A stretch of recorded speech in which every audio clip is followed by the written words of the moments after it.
Hey guys! So it is time to talk about some ways to support yourself when you are getting exhausted, because I see so many people dealing with exhaustion, and I'm actually totally guilty, especially this last week, of not following these little tips. So I'm going to be getting back on those as well, and I'm actually following tip number 1 right now. So let's dive in.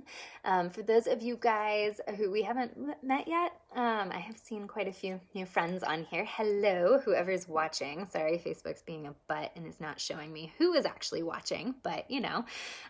So I'm Jess Rowe. I'm a holistic health and fitness coach, and my whole goal is to help overwhelmed and exhausted women get off the weight loss roller coaster, reclaim their energy and confidence once and for all instead of like repeating the cycle, and do it without intense workouts, without restricted diets, and without expensive supplements. So today I want to talk a little bit about the lifestyle aspect, because it's not just about diet and exercise, even if your goal is weight loss.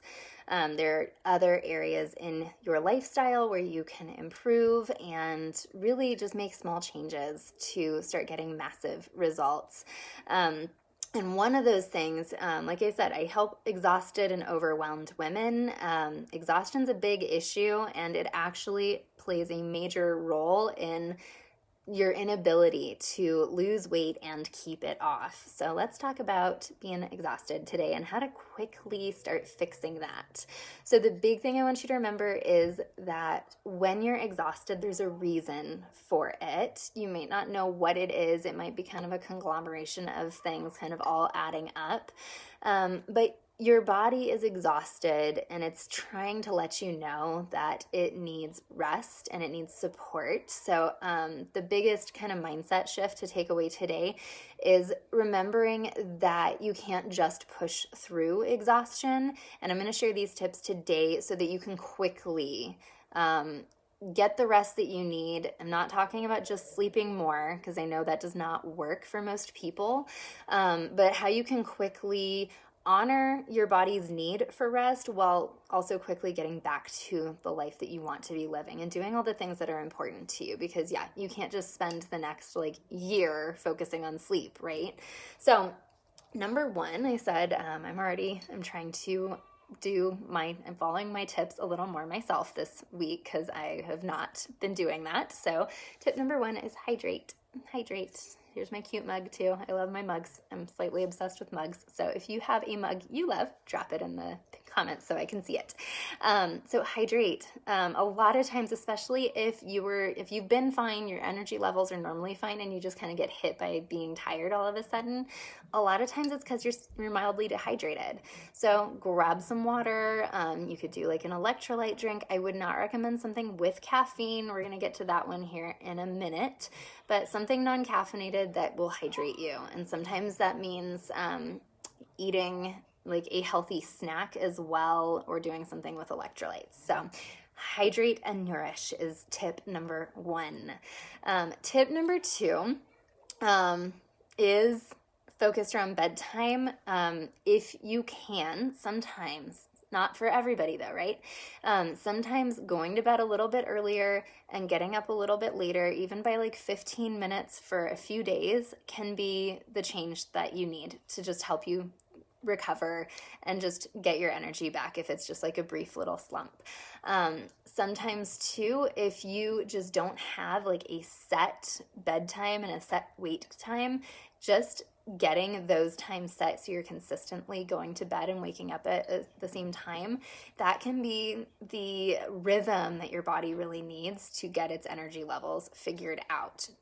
So give those a try as well. That's tip number 2, is either have a consistent wake and sleep time, or consider going to bed a little earlier and getting up a little bit later if possible. None of these tips, by the way, are not required to do all of them to recover from exhaustion. So just pick the ones that speak most to you. number 3, and this is one that is super great, especially if you are like chronically fatigued. This one will make a huge difference, especially if you're able to do it for several days. For me, when I was dealing with full-blown adrenal fatigue, I needed to do it for like a solid 2 weeks, but do what you're able to. If you can't do this one, the next tip will be good for you too. Take a break in the afternoon. That's tip number 3. Ideally, so like what I had to do was I actually had to take a break in the afternoon where I laid down and I took a nap like every day for a few weeks until my energy levels finally rebalanced and I finally recovered from all of the exhaustion I was dealing with. So that can be a very quick way to overcome a chronic issue. But I understand too, a lot of times you don't have a schedule where you're able to do that, but also that can be one that people just resist because they're like, well, I can't just take a nap, or I just can't sit down and just do nothing because I can't not be doing something. So I'm going to challenge you to challenge that assumption, right? And if you're dealing with a lot of chronic fatigue, that might be the one that really is the game changer for you. Like if even just doing it for a couple days, you might notice that everything gets fixed after that. So, is taking a break for one afternoon, is that really so bad if it fixes your problem? Not so much, right?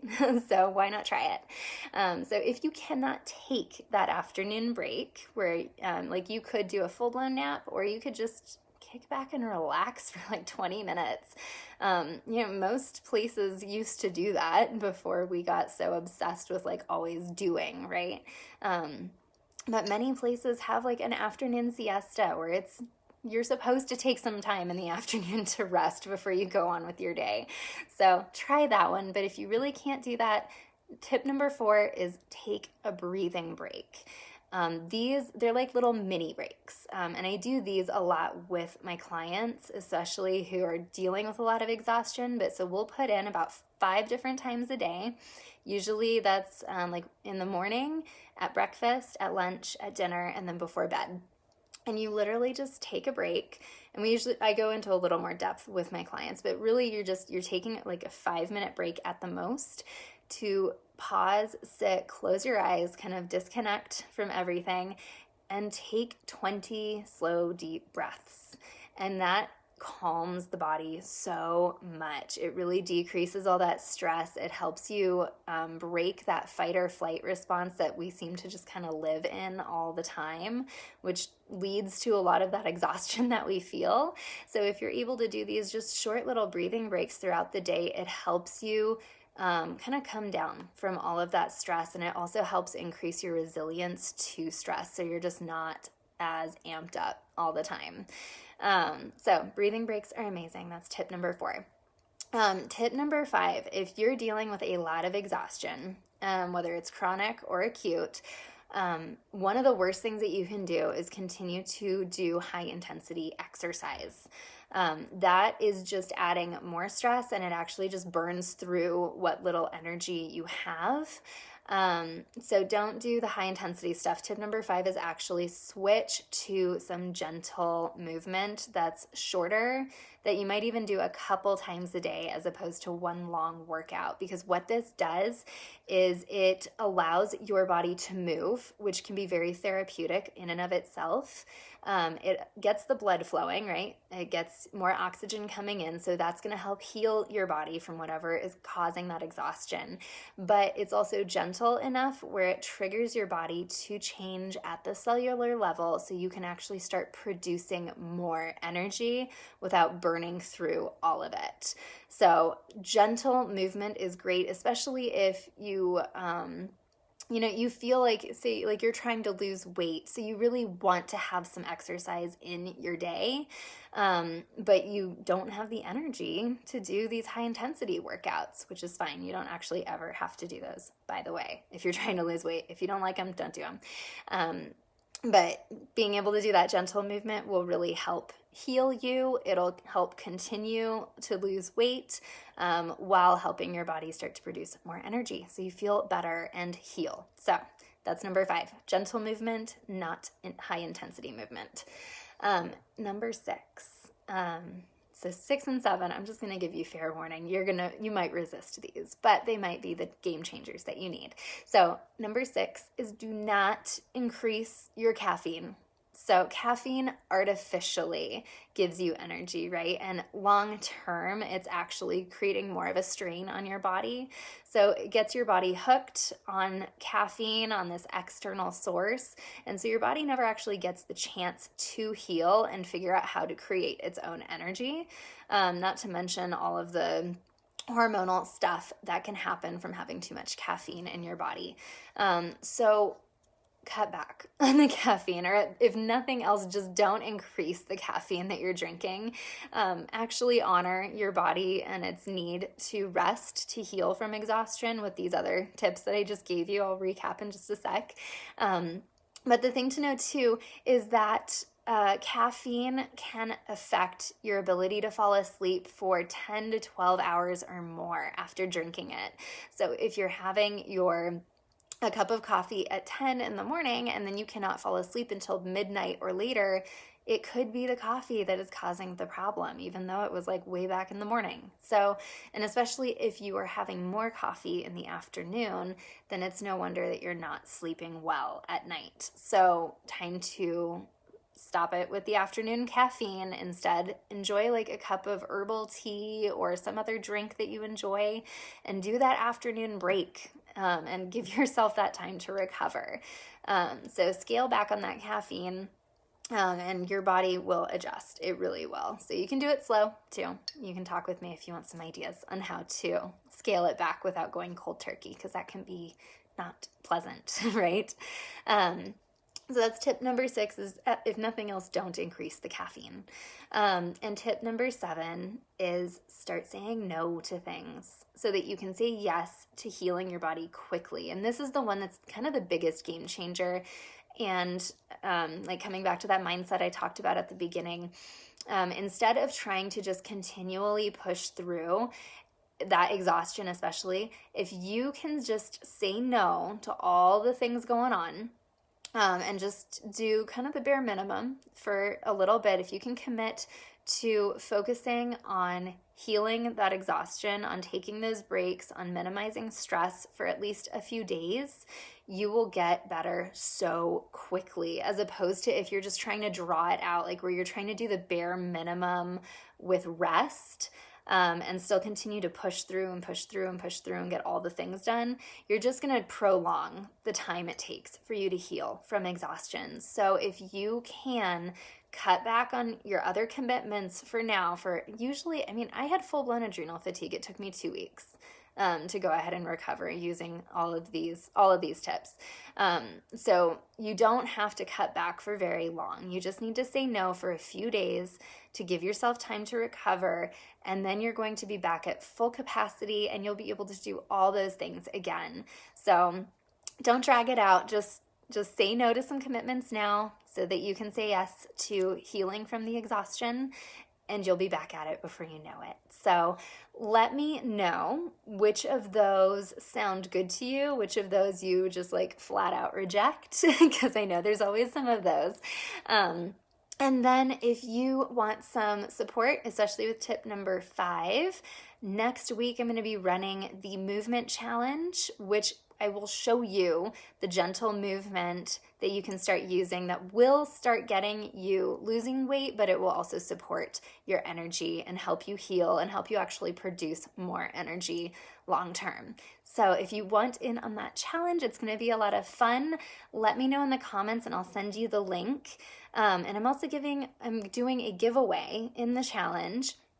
So anytime you invite a friend, anytime you engage with the challenge or share it, you will get an entry to win one of the 3 prizes I'm giving away. Sorry, I'm like, how many prizes am I doing? One of 3 prizes that I'm giving away, and those are, first place is a 60-minute goal-setting session with me, plus a custom nutrition guide. number 2 or second place is a 30-minute coaching call with me where we'll address your top problem right now, and you'll get the custom nutrition guide as well. And third place, you get the custom nutrition guide. So it's going to be a lot of fun, and I'm going to show you 4 really cool ways to get more movement in your day that's at a nice low intensity, so you can do it pretty much no matter what your health history is, no matter where you're at, and it's going to get you feeling a lot better. It's going to get your body producing more energy, and you can do it in 10 minutes a day, which is the best part. So let me know if you need the link for that. That starts next Tuesday. So I'm excited to share that. Let me know again, which of these tips are most helpful for you? Which one are you going to try? Quick recap then. So tip number 1 is hydrate and nourish. Number 2 is have a set bedtime and wake time, and if possible, go to bed a little bit earlier, get up a little bit later, even by 15 minutes. Oh, thank you for the hearts, yay. Tip number 3 is take a break, like a 20-minute break in the afternoon where you can just mellow out and kind of rest and recover so you can enjoy the rest of your day.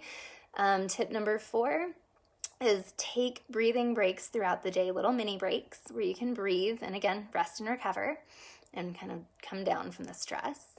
And tip number 5 is do gentle movement instead of intense movement.